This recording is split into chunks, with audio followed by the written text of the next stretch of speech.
Hello everyone. So in our last session we have discussed the Vedic period. So as we move towards the later phase of this Vedic period or the later Vedic period, we begin to notice that there is actually a significant transformation in the society from the early Vedic period. So till then we were having this simple tribal communities with it. Slowly towards the later Vedic period, they started giving way to more complex political structures, and even the small family based clans like the tribes, they gradually evolved into larger kingdoms. So they have defined territories with it. They had big armies with it, and even they were moving towards the urban cities also. So by around 600 BC, the shift laid foundation for the rise of a new political system known as a Mahajanapadas. Okay, so they were powerful territorial states, unlike the other tribal clans. They were powerful territorial state, and mostly these Mahajanapadas were spread across the northern part of India and something in the central part of India. So now the society was no longer just tribal settlements. They are much more organized political units. They had armies, they had very huge cities, even their economies were growing. Okay, so in this session we'll be discussing what these Mahajanapadas and how they emerged as a powerful force, and what made them a crucial turning point in ancient history, and even what is actually the legacy which they carry. Okay, all right. So that's a point of discussion of today's class. So we'll start with what a Mahajanapada is. Okay, so Mahajanapada, from the name itself, it is clear. Mahajanapada means great kingdoms. Mahajanapada means Maha, great. So great kingdom.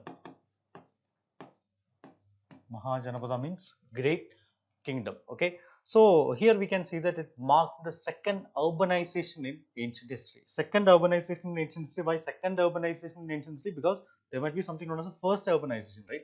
So we have already discussed regarding the first urbanization. The first urbanization happened during the Indus Valley civilization or the Harappan civilization. We have already discussed how the Harappans were using their advanced urban settlements, and how what kind of a life they were actually living. All these things we have discussed. So here it is a second urbanization. So agrarian economy slowly started to flourish. Even trade expanded. Even Harappans were having a very good trade networks with all around the world. So like that, we here also the trade expanded. More centralized political structures also began forming. Okay, all right. So this can be considered as a second urbanization. The period was somewhere around 1000 BC to 600 BC.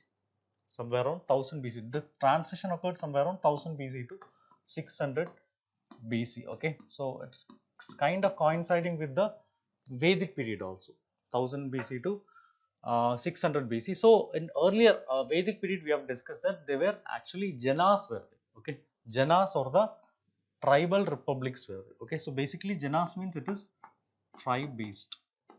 Janas means it is tribe based. Okay, now they are moving on to Janapadas. Okay, Janapadas means it is in the later period, they were moving on to Janapadas or the territorial states or the territorial states. Okay, and finally they moved on to the Mahajanapadas or the great kingdoms. Okay, so great kingdoms. So the most powerful Janapadas, they became, or maybe they combined together and formed the Mahajanapadas. They were the most powerful states, and even they mostly dominated the northern as well as the central area of the Indian subcontinent. Okay, so there were actually rapid spread of use of this iron tools. So iron tools were very much important for agriculture. In the later period also we have discussed regarding this iron tools like Krishna Ayas. Okay, Krishna Ayas means iron tools which they were using for the agriculture and all. So here also it is becoming popular. So earlier it was pastoral society. After that in the Janapadas it was again moving towards agrarian society. Here agriculture became the most prominent what economic source of this Mahajanapadas. Okay, so that's so fertile lands. The areas with fertile lands will become the most powerful or the most political centers also. Okay, all right. So by 600 BC, 16 major Mahajanapadas had emerged across the north as well as central India. So this we can say that in India, the beginning of the larger political entities in India. Okay, so we have 16 Mahajanapadas. We have the 16 Mahajanapadas in India, mostly focusing on the northern part as well as the central part of the Indian subcontinent. Okay, but still we cannot say that every kingdom was using a similar way of administration. The kingdoms also varied in their administration styles also. Some were monarchies. Some were monarchies. We call it as a Rajatantra. Monarchies. Okay, Rajatantra, and some were republics, that we call it as a Ganasangha.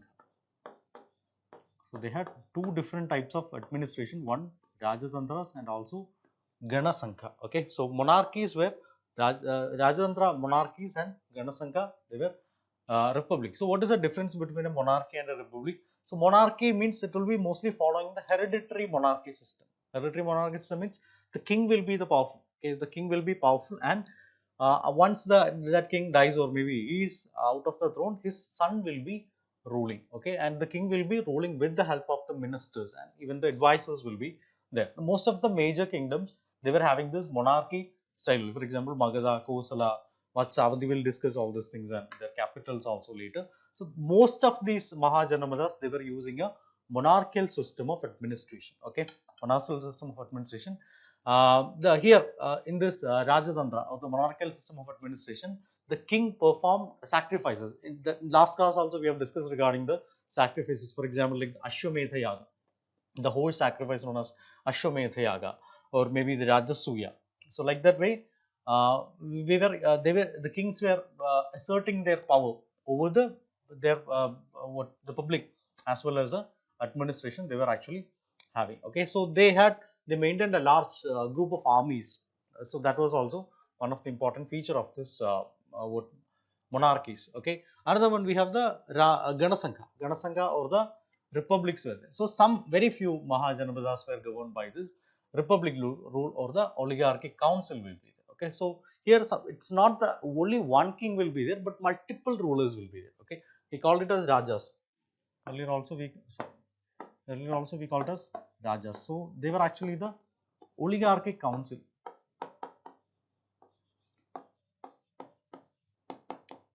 The oligarchical council will be there. Okay, so this oligarchic council will be deciding on how the system how this has to be governed. Okay, and obviously sabhas will be there. Sabhas.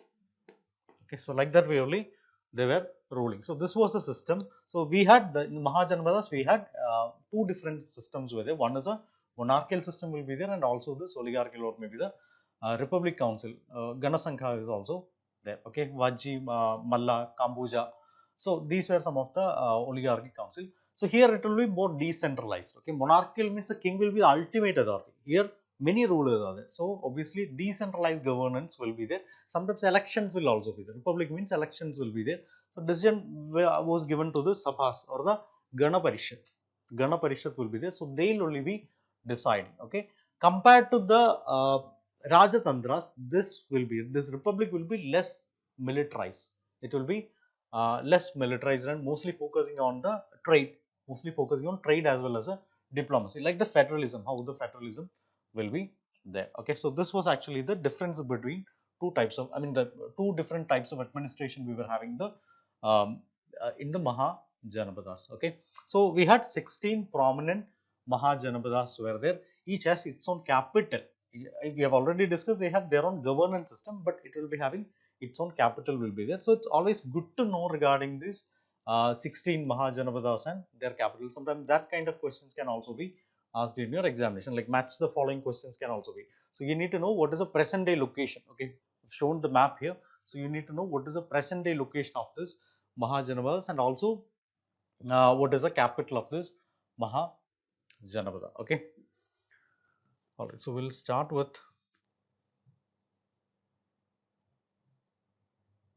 hopefully it's visible, better visible now.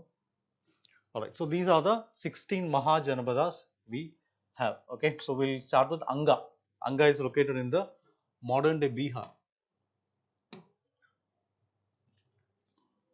Yeah, Anga is located in the modern day Bihar. So Anga's capital was Chamba.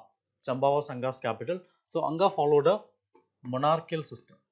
Anga followed a monarchical system. Okay. Another important kingdom was Mahajanapada was Magadha.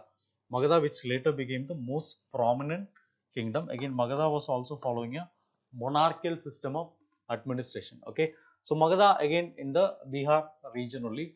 Magadha's capital was Rajagriha. Magadha's capital was Rajagriha. Later again Magadha got a new capital, that was Pataliputra. Okay, so Rajagriha, Pataliputra. Magadha also followed a monarchical system of administration also in Bihar. Next very important state is Vajji. Vajji, or it is known as Virji. Okay, so that's also in Bihar only. Vajji or Virji. The capital was Vaishali. Vaishali was the capital of Vajji or Virji. So Vajji was following a republican form of system. Vajji was following a republican form of administrative system. Okay, another important state was Malla. Another important state was Malla. So Malla was also following a republican form of system. Malla is in the present day Uttar Pradesh. Okay, the famous city of Kushinagara and Pava related to Buddhism. So that was the capital of Malla. Okay, Malla was following a republican system. Kushinagara and Pava is also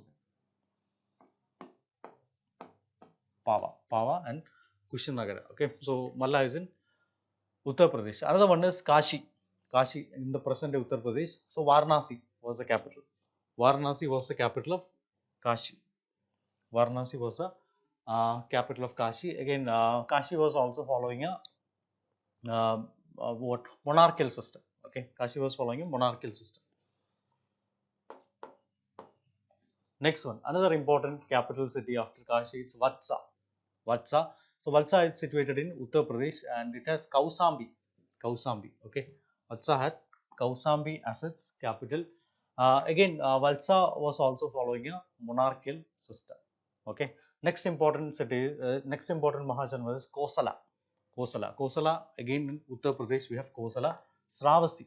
Sravasi was the capital of Kosala.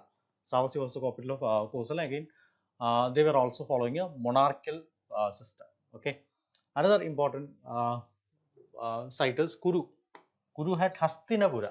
Sometimes it is known as Hastinapura as the capital, or maybe sometimes it is Indraprastha. Hastinapura or Indraprastha. Again, they were also following a monarchical system.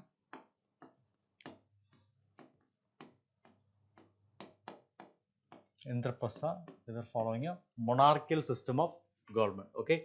Next one, Panjala. In Uttar Pradesh, we have Panjala. Okay. So Panjala, yeah, we have Panjala. So Panjala, they had Kampilya and Ahichitra.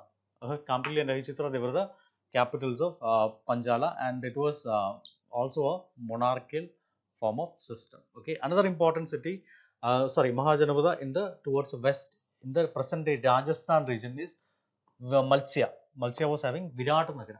Malsya was having Viratnagara as the capital. It's in the present day Rajasthan. We have Malsya. Okay, the Mahajanapada of Malsya. Okay, another one we have Chedi. Another one we have Chedi. Okay, Chedi had Suktimadi. Chedi had Suktimadi as its capital. Again, Chedi is in the present day Madhya Pradesh. So again, Chedi was also following a monarchical style of administration. Okay, all right. Next one, Surasena. Next one, Surasena. It's in Madurai. Surasena, it's in Madurai. In the present day Uttar Pradesh, we have the Mahajanapada of Surasena. Okay, so that was also a monarchy. Moving to the south, we have Asaka. Little more on the Deccan region, we have Asaka. So Asaka was in the present day Maharashtra region, we have Asaka. So Asaka was having Potali. Asaka was having Potali as the what capital. Okay, Potali was the capital of Asaka. So after that we have Avanti. Avanti is situated in the present day Madhya Pradesh. In the Ujjain region we have Avanti. Again, Avanti was also very popular state during that time. So Avanti was also a monarchy. Okay. Moving on to the northwest, we have Gandhara. Gandhara. So Gandhara, again, it's in the present day Pakistan, not in the exactly in the India, but in the Indian subcontinent only. Present day Pakistan, Afghanistan, we have the Avanti is there. Okay. So Avanti has Takshashila. Takshila or Takshashila as its capital. So Avanti was also following a monarchical style of, Gandhara. Gandhara was also following a monarchical style of administration. Okay. Again, in the northwest, we have Cambodia. Cambodia was having Raipur as a capital. Okay. Again, this is located in the present day Afghanistan itself. Cambodia, area of Cambodia, Afghanistan. and it had Raipur or Rajpura as a capital. Again, this was a republican style of administration. Cambodia was having a republican style of administration. Okay, so these are the 16 Mahajanapadas. These are the 16 Mahajanapadas in during that particular time, and their capital and the location also we have discussed. Okay, now let's see how the society was there during this particular period. Okay, how the society was there. Yeah, this is regarding the society and economy of the Mahajanapada period. Okay, it was somewhat continuation of what we have already seen in the later Vedic period only. Later, there was actually a difference between how the society as well as economy was organized in the later Vedic period compared to the early Vedic period. Okay, so here when we take this Mahajanapada period, we can see that somewhat mostly closely resembling to what we have actually seen in the later Vedic period. Okay, so here agriculture flourished. One, agriculture was flourished. So obviously the use of iron tools became very much prominent. Okay, because in the Vedic period we already have access to this iron tool. So iron tools was very much important for the agriculture. So agriculture flourished during this particular period. Even iron plows were there. More important systems of irrigation, better ways of irrigations have been invented. So all these things, agriculture flourished, and this was one of the driving factors of the economy of all this Mahajanapada system. Okay, regarding the society, we have already discussed what happened in the later Vedic period. Later Vedic period also the society was rigid only. So there was something known as Varna system, or we call it as a class division. We call it as a class division. So we had three important Varna system in the early Vedic period, but that was not rigid. In the top class, we have Brahmins will be there. Okay, so Brahmins means priest, scholars. They will be part of the Brahmins. Another one, we have the Kshatriyas will be there. Okay, we have Kshatriyas will be there. So after that, we have Kshatriyas means the ruler class, the warrior class. We call it as a Kshatriyas. So after that, we had Vaishyas. So Vaishyas were part of the economy. The people, the merchants, the guilds, all these things, they'll come under the Vaishya category. So these were the three important categories during the early Vedic period. So in the later Vedic period, one more uh, category of Varna was added. So that was below. That was below all this Varna. So that was a Shudras. That was a Shudra. So the system somewhat continued in the Mahajanapada period also. Mahajanapada period also, this system somewhat continued. Okay, so again, this was a society. I mean, like the class divisions in the what class divisions in the Mahajanapada period also. Agriculture flourished, and we have already mentioned that this was part of the second urbanization. The first urbanization we have seen in the Harappan or the Indus Valley civilization period. So here we can see that we can call it as a second period of urbanization. Why? Because the later Vedic period was somewhat rural. So Harappan was urban. Again, we can see the transition to so Harappan was, they were urban. Okay, so from there we have seen that Vedic period they were rural, and again moving on to Mahajanapada, here it is again urban. Okay, so this is how the transition of the Indian subcontinent or the society happened during this particular period, and some important urban centers are also coming: Rajgriha, Vaishali, Ujjain. Okay, the most important capital cities: Rajgriha, Vaishali, Ujjain. So all these things became Magadha, Pataliputra, Rajgriha, and Vaishali of capital of Vajji, and Ujjain, capital of Avanti. Okay, so these became the most important urban centers um, in Indian subcontinent during this Mahajanapada, and trade also expanded. Okay, so they had internal trade also. Internal trade within the Mahajanapadas they had trade, and also outside also. They had connections with the outside, especially these Cambodia, Gandhar and all. They were having connection with the Greek rulers and all, Mesopotamia, Persia. So like that way, so internal trade as well as outside trade, especially the northwestern states, like they were having with Persia, Mesopotamia and all, they were having trade relations. Okay, another important thing is related to the how the transactions were happening. Okay, earlier we were having a barter system for transaction. In the early Vedic period, we are having barter system. So after that, we have discussed regarding Nishka, the punch smart coins. golden punchmark coins were there. So again, this system is kind of continuing or maybe modified in this Mahajanapada period. Punchmark coins, more punchmark coins are coming during this Mahajanapada period. Okay, but by 400 BC,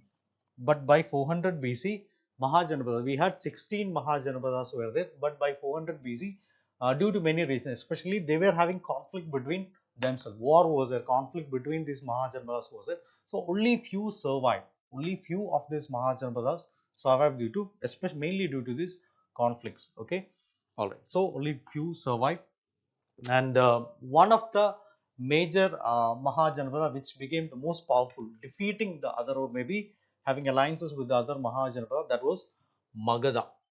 Okay, so Magadha became, so Magadha became the most prominent. Magadha became the most prominent among all this Mahajanapada. Okay, so they had issues with Kosala. Kosala was another most powerful. So in the fight between Kosala and Magadha, Kosala tried to dominate Magadha, but they were defeated. And also the Vatsa and Avanti were also having issues. So Avanti conquered Vatsa. So they expanded the rule. Again, republics, like we have already discussed, they were having two different types of administration. One was a republic and another one was a what monarchical style. Okay, Rajatantra and Ganasanghas also we have discussed. So Vatsa and Avanti were Valsa was a republic. Okay, so Avanti conquered Valsa, and republics like Vajji and Malla. So they resisted this monarchies, but somehow the monarchies already had a very big army, very big army. So obviously they were able to conquer this republics also. They were overpowered by 400 BC. Due to all these things, only very few Mahajanapadas survived, and in that we can see that there is a dominance of Magadha. There is a dominance of Magadha, and Magadha emerged as the most powerful kingdom during this particular period, especially dominating the entire North India itself. Okay, all right. So we'll see what led to the rise of Magadha.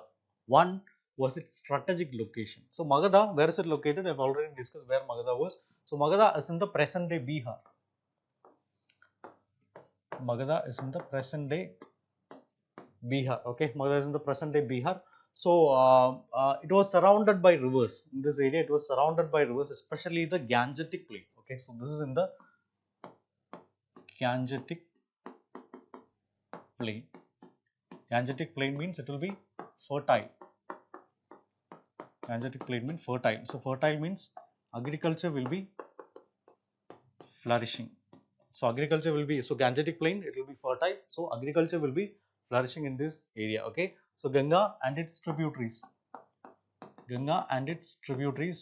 Son, Chamba. So like that way, many rivers flow to this area. Okay, so that made it fertile, and also it became a natural defense also. These rivers became a natural defense. Okay, natural defense means what? Either mountains will be there or maybe, so like that thing will be making the defense barriers. Okay, so here they introduce a natural defense, okay, to all these things. And also they had rich iron resources were also there. Okay, so we have discussed that from the early Vedic period, to moving to the later Vedic period. Later Vedic period, what was the main difference? Here they were in the Sapta Sindhu region. Early Vedic period, they were in the Sapta Sindhu region. So after that, they got iron resources. And they moved to the Gangetic plain. And one of the important reasons why they moved to the Gangetic plain, because they had this iron tools were there. So iron tools made them their movement easy. They can easily clear all these routes and they can go to the area. So that was one of the reasons why they moved. And when they went to the Gangetic plains, agriculture became easy because they already had this iron tools and agriculture became easy. Okay, and also Magadha had this iron deposits also. Iron ore, iron ore was also very important. Magadha had a huge resource of iron ore was also there. So obviously, if iron ore is there, they were able to make superior weapons and superior tools also. So obviously, one they'll be having military success, another one they'll be having better agriculture facilities also. Okay, so obviously, due to all this reason, they had a strong military. One, the weapons will be there. One, they'll be having weapons made of iron, so that will be there. And also they had other kind of wood. military forces are also like elephants were there, cavalry was there, and even fortified cities also. Okay, so one it was weapons, another one the cities were fortified. Cities were fortified and variety of they had a variety of army. For example, elephant army will be there, cavalry will be there. So like that, different variety of army will be there for this people. Okay, so that was also one of the reasons why they were able to expand. They were able to expand. Okay, another one, their administration was mostly centralized. Okay, earlier in the republics it was decentralized. Okay, so Magadha was a monarchy. In monarchies, that means the full authority will be with the king. So obviously they had a better centralized administration was also there. So that was also one of the reasons why Magadha was able to succeed. Okay, and during this time, very important event is also happening. That is the Persian invasions. The Persian invasions are happening during this time. So that is also happening during this time, that we'll be discussing. Anyway, we'll be discussing later. Okay, all right. So we'll see some of the important rulers of this Magadha. Magadha Empire. Magadha is a region. So the different dynasties were part of that Magadha Empire. Okay, we'll see with the first dynasty, that was a Haringa dynasty. Haringa dynasty ruled over this area from 544 BC. Okay, from 544 BC to 413 BC. 542 BC to 413 BC. That was a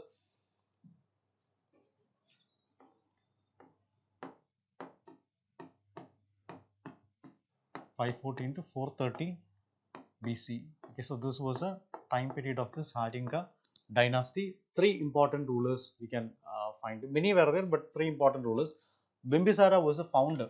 Bimbisara was the founder of this Magadha's expansion. So what he did is like he expanded his territory. Major, they had some competitors like Anga was one of the important cities. So that was in Anga was in the eastern border of this Magadha. So they expanded to Anga, and he was also what religious person. Okay, so during this period, two important religions are also coming. One is Buddhism and Jainism. Okay, Buddhism, Jainism. So this also we'll be discussing detail in our later classes. So he supported Gautam Buddha and even Mahavira also. Some records are there. He was kind of contemporary to both these people. Okay, so he built the capital city of Rajgraha, or we call it as Rajgir. Rajgraha or Rajgir. Okay, so this was the capital of Magadha during this Bimbisara's time period, or the founders' time period. Okay, another followed by Bimbisara, another important ruler is also coming. That is Ajatashatru. Ajatashatru was the son of Bimbisara. Okay, again he also further expanded. He also further expanded. Ajatashatru further expanded. Further expanded the territory. He conquered more confederacies like Vajji. Vajji and its capital Vaishali, that was defeated by him. And he had a very good military strength was also there. War chariot, they are coming into play, catapults. So like that, he had a weaponry was also, military strength was also very much important. Okay, so what he did is like Bimbisara made Rajgriha the capital. Okay, so Ajatashatru built a parallel city known as Pataliputra. Ajatashatru built another important city known as Pataliputra. That was not the capital during Ajatashatru's period, but it was Pataliputra. Pataliputra is a modern day Patna. Pataliputra is a modern day Patna. Okay, so these are some of the important contributions of Ajatashatru. Okay, so after that, he has expanded to, so during Bimbisara started the expansion, Ajatashatru continued the expansion, and he also made Pataliputra a very important city. Okay, so after that, another important king is coming, that is Udayin. Okay, Udayin was the son of Ajatashatru. Udayin is coming. So he officially shifted the capital from Rajgriha to Pataliputra. So this shift is happening during Udayin's time period. From Rajgriha or Rajgir, he has shifted the capital to Pataliputra. He understood that this is actually a strategic location. Why? Because two important rivers are confluencing in this region. One is the Ganga and another one is the Son. Okay, so obviously this will be a fertile land. Okay, Ganga, two important rivers are there, so it will be a fertile land. So strategic confluence, I mean like agriculture will be flourishing. So whichever confederacy or whichever Mahajanapada is having a better agriculture, their economy will be boosting. Okay, so that is very much important for increasing the military strength or increasing their influence over that region. Okay, so after this Haringa dynasty, another important dynasty is coming, that is the Shishunaga dynasty. Shishunaga was the ruler of the Shishunaga dynasty from 413 BC to 345 BC. So he was a ruler. So again, he defeated the Avanti kingdom, and he further expanded this Magadha empire, Avanti kingdom, and he fully integrated that to Magadha. Okay, and he also made this Patliputra a very important city. Now Patliputra is the capital, so that continued to Patliputra and this Magadha's dominance continued to thrive during Shishanaga's rule. Okay, so after that 340 BC, Nanda dynasty is coming into play. Okay, Nanda dynasty is coming. So the Nandas were first imperial rulers of India. First imperialism was coming during Nanda's period. So they controlled almost the entire area of this Gangetic plain itself. Gangetic plain is a very important region. Why? Because agriculture will be flourishing in this region, and also iron ore deposit will be there, and so like that, which is strategic and as well as economic importance of these regions are very much there. Okay, so Magadha. So yeah, Nanda dynasty is coming, and Mahapadmananda, he founded this Nanda dynasty. Okay, so he defeated the Shishunaga. He defeated the Shishunaga, and he founded the Nanda dynasty. Okay, Mahapadmananda founded the Nanda dynasty. So he is considered as the first historical emperor of India. Historical emperor of India. So at that time, it became a huge empire. Magadha became a huge empire during this period. He further conquered the other smaller like Mahajanapadas, Kashi, Kosala, Kalinga, Avanti. So all these things were known. Okay, so he became the ultimate emperor of India, emperor of this India itself. Okay, so he is also known as Ekarath. He is also known as He have taken the title Ekarath. Ekarath means Eka means one. Okay, so he is a sole ruler of India, emperor of India. We cannot say that India, but still he was the first what that kind of a ruler who is having a very huge territory, and obviously at that time this became a very popular centralized monarchy. Okay, and some people say that he is the first non-Kshatriya king. So we have already discussed the class divisions, like the top, it will be Brahmins will be there. Brahmins will be in the top, and there will be priest scholars will be there. After that we have the Kshatriya class. So Kshatriya class will be mostly from the so later Vedic period means the mobility has reduced. So Kshatriyas cannot become Brahmins and all this. Early Vedic period it was there. But here what happened was like Mahapadma Nanda is said to be a non-Kshatriya king. Okay, Kshatriyas are usually various kings and all will be from the Kshatriya only. So he is probably a Shudra origin. So that is what it is said in some text and all it is said. So first non-Kshatriya king it is Mahapadma Nanda. Okay, so he also started centralizing. He strengthened the military and made it into one of the largest militaries as well as one of the largest empires in the Indian history, ancient Indian history itself. Okay, another important person who has followed Mahapadmananda, that is Dhanananda. Dhanananda was the son of Mahapadmananda. So he is, we cannot say he's a famous, instead we can say he is an infamous ruler. Infamous ruler. So he had his very, other than territorial ambition, he had this wealth ambition was also there. Okay, so his oppressive taxation measures were there. So he controlled a vast empire. By that time, he controlled a vast empire, but he was not able to be popular like other rulers in this Magadhan region. So people and most people as well as the nobles were against this. People as well as nobles were against the Mahapadma Nanda. He had a very massive army was also there, around 2 lakh infantry, 20 lakh cavalry, 2000 chariots. So like that way, he had a very huge army under his disposal. Okay, so that was Dhana Nanda, who was the last ruler of this Nanda dynasty, and even eventually the last ruler of this Magadhan dynasty also. We'll see how the decline of this Magadha happened later. So we'll see what were the political features during this particular time. Political as well as administrative, common administrative features of this Magadhan period under all these rulers. Okay, so what happened mainly? Now the earlier we had this in the Mahajanapadas, we had two different types of Mahajanapadas. One was a republic, the Janasanghas were there, and also we had the monarchies or the Rajatandras will also be there. Okay, so here we can see that republics were slowly captured by this monarchy. So monarchy has been the monarchies are rising. Why? Because republics were having, the army will be weaker. Monarchies, the army will be much more stronger. Okay, so like that way they were able to, and also republics will be more decentralized. Decentralized, monarchies will be centralized. So now somehow it was proved that centralized administration with a stronger army is going to be dominant.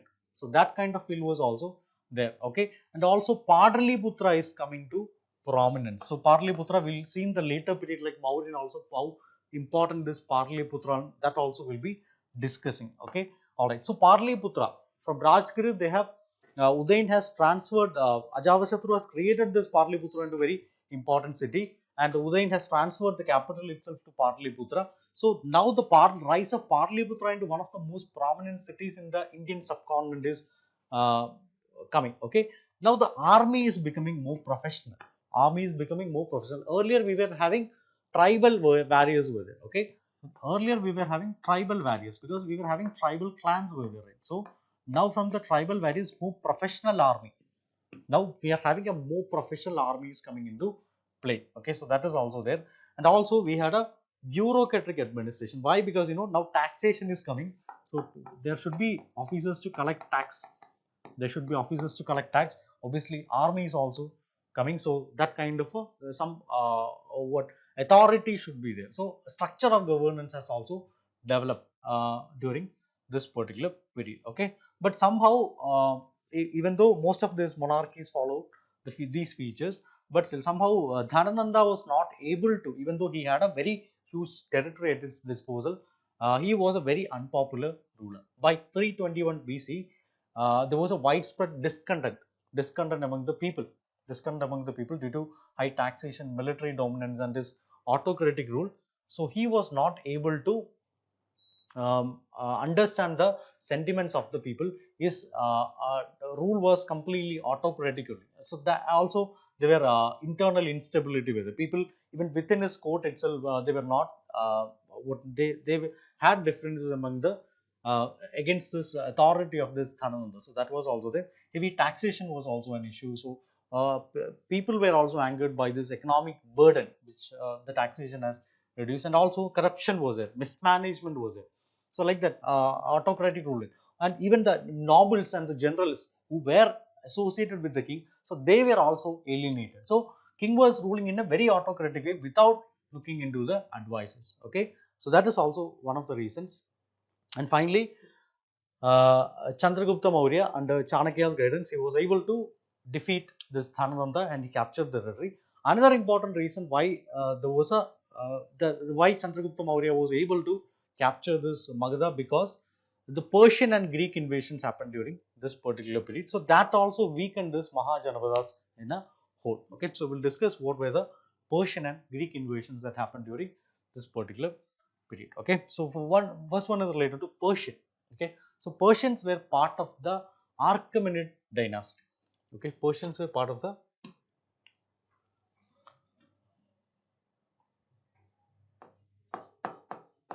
Achaemenid dynasty. So this was something which was prominent in the Central Asian as well as the Iran region. They belonged to this one of the most powerful empires of the world. So they were mostly ruling across the Iran, the Mesopotamian region, and even some parts of the Central Asia. So they wanted to extend their control over the Indian subcontinent. Another very famous dynasty empire, that was a Macedonian empire. Okay, so they were the warrior people from the Greece, Greece region. Okay, and the person who has made this Macedonian very much powerful, that was Alexander the Great. Alexander the Great, who created one of the largest empires in the world itself. Okay, so he conquered even the Persia, and he after that he advanced into India also. Okay, all right. So this is Persian and Macedonian invasion. So first it was Persian invasion. Persian invasion happened in 558, 558 to 530 BC. The person who ruled was Darius. Sorry, Cyrus the Great. Okay,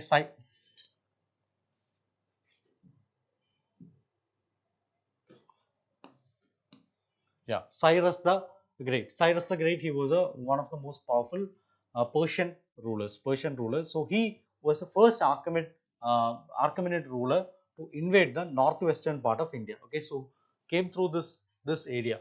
He came to this area. Came through this area, the northwestern part of India. Cyrus entered India. Cyrus entered India, and he annexed some parts of this Indus region. So Indus region means the present day Punjab. The present day Punjab plains will be there. Okay, Punjab plains and the river plains of this Punjab, and even at that time we had the Gandhara region. Even little on the south we had the Sindh region was also there. Okay, so these regions he invaded. Cyrus invaded these regions and he annexed the region. Okay, even in the later period, the Greek influence in this Indian art and architecture, that's also coming due to these invasions only. Okay, so after that, it was Darius I. Another important ruler who invaded India was Darius I. So he annexed this again. He also annexed some of the same region only. He extended the annexation and he made these regions a part of the Persian Empire. Okay, he made it part of the Persian Empire. And according to some records, he is said to have introduced the Aramaic script. He has said to be introduced the Aramaic script. Aramaic script to Indian subcontinent. Okay, so after that, the Macedonian invasions are coming. Later period, Macedonian invasions are coming. This is somewhere close to the Nanda period. Okay, close to the Magadha Nanda period. Alexander the Great. Alexander the Great, the most powerful ruler who has expanded and who has made one of the largest empires in the history of the world. So he is invading India also. Okay, so at that time there was a Paurava kingdom. Here you can see that Pauravas.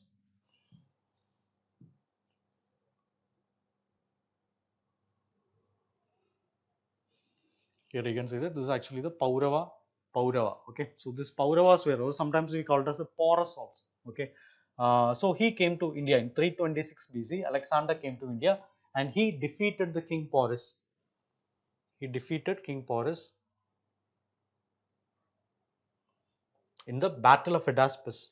In the Battle of Hydaspes, he came to India. He invaded that region and he defeated the King Porus of the Paurava kingdom.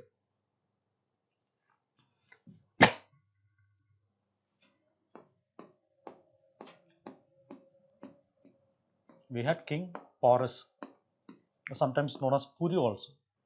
Porus or Puru of the Paurava. So invaded, you can see the route which he has taken. Alexander's route, you can see how which already he was a very most important conqueror in the entire world history. So he conquered through, he came to this region, Paurava kingdom, and in the Battle of Hydaspes. Hydaspes, it's a Bias river. Okay, you can see the Bias is a tributary of Indus. Bias Jalam.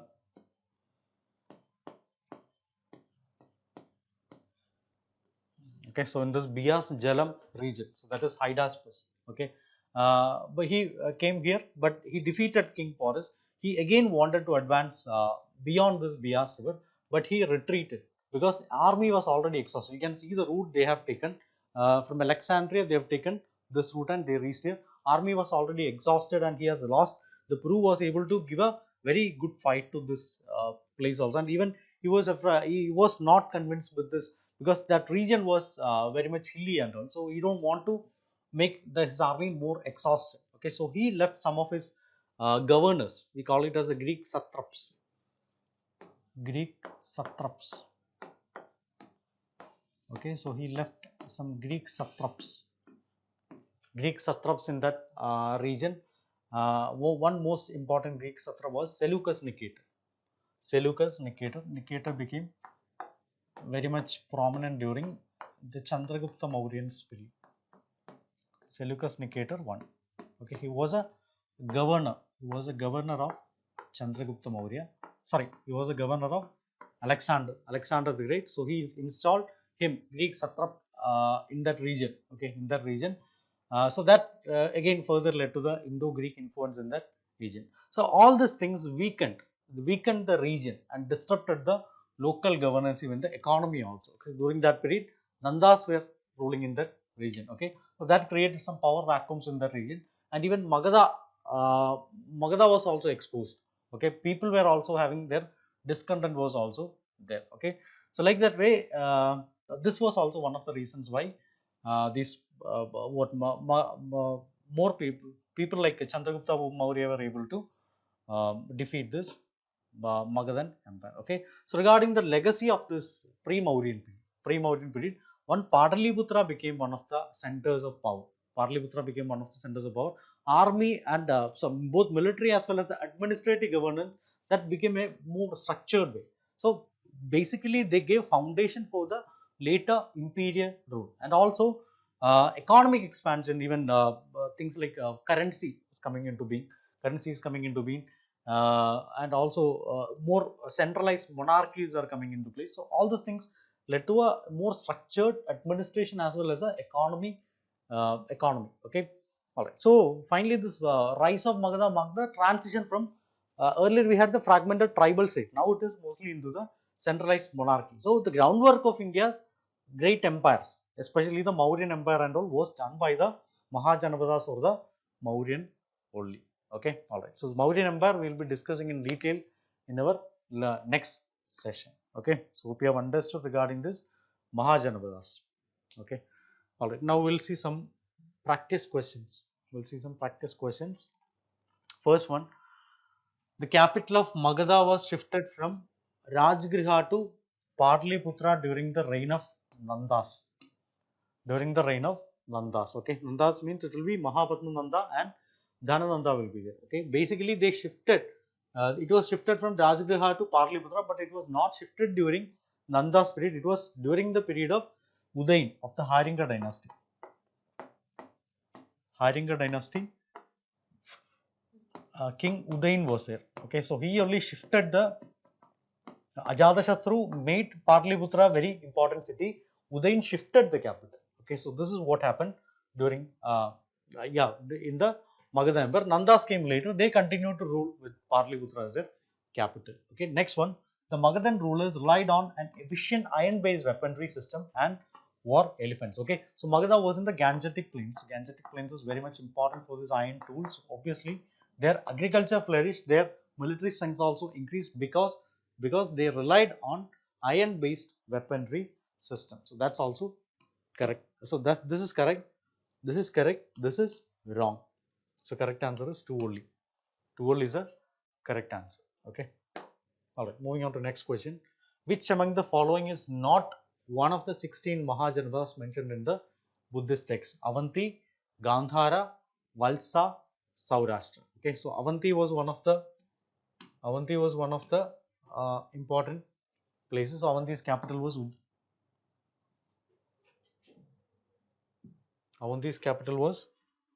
Ujjain in Madhya Pradesh. Ujjain in Madhya Pradesh was Avanti's capital. Gandhara had its capital. It was in the northwestern part of India. So Gandhara had Takshila as its capital. Valsa was also one of the important Mahajanapada with Kausambi as its capital. Saurashtra was not a Mahajanapada. It was not a Mahajanapada. So basically, from Buddhist text only we understood that there was an existence of this Mahajanapada. So in that Buddhist text, Ankuttara Nikaya, this Saurashtra is not mentioned. Okay, so not one of the 16 Mahajanapada. The correct answer is Saurashtra. It was not a Mahajanapada. Next one, arrange the dynasties in the chronological order of their rule. Identify the dynasties in the chronological order of their rule. So, Magadha, most of them are from Magadha only. Magadha Empire. So, first one is Haringa dynasty. Haringa ruled from 544 BC to 413 BC. 544 to 413 BC, we had the Haringa dynasty. It was started by Bimbisara. Followed by Ajatashatru, and Udain was a ruler. Okay, Udain made Patliputra the capital. Okay, so this will be first 2.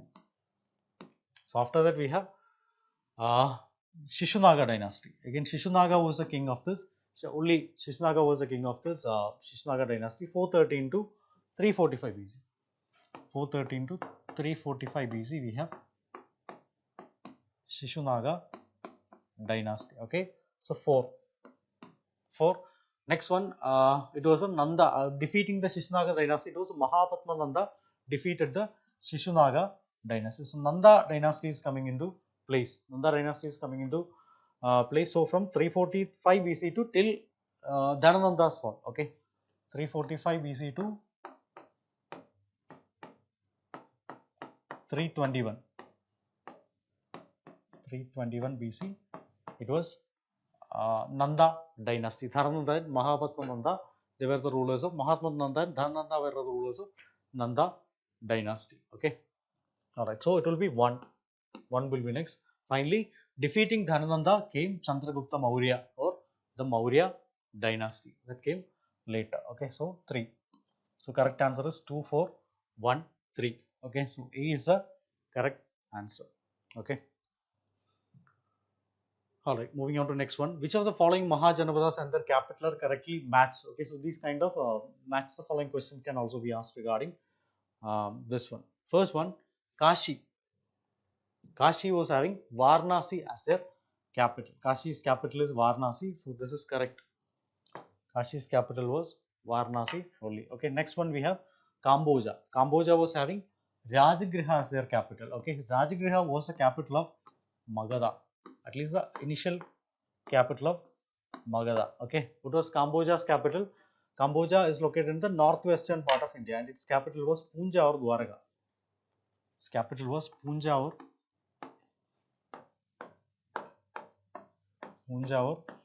Dwaraka. Okay, so this is wrong. This is wrong. So after that we have Anga. Anga's capital was Champa. Okay, modern Bihar Bhagalpur region we have Anga. So this is correct. And finally we have Avanti.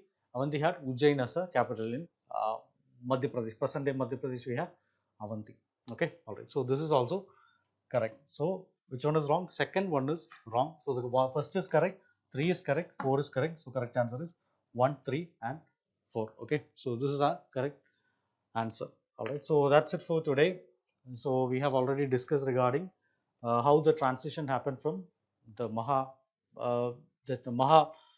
the later Vedic period to Mahajanapadas, and how the administration of Mahajanapadas were done, how the society of Mahajanapadas, what were the 16 Mahajanapadas, and finally the decline of the last Mahajanapada, the most powerful Mahajanapada, that is Magadha, after the Dhanananda's period. Okay, so after that, during this invasions and many other reasons, Mauryan Empire, Chandragupta Maurya conquered this Magadhan region, and he established the Mauryan Empire there. Okay, so we'll be discussing what more details regarding the Mauryan Empire in our next class. And also we have new important religions are, I've already mentioned, like Bimbisara. During Bimbisara's period, new important religions are coming into place, Jainism and Buddhism. So we have to discuss Jainism and Buddhism also in detail. What are the doctrines, what are the philosophy of Jainism, Buddhism, and more some feature details regarding both Mahavira as well as Gautama Buddha, that also we have to discuss. Okay, so all these things we'll be discussing in our next session. So that's it for today.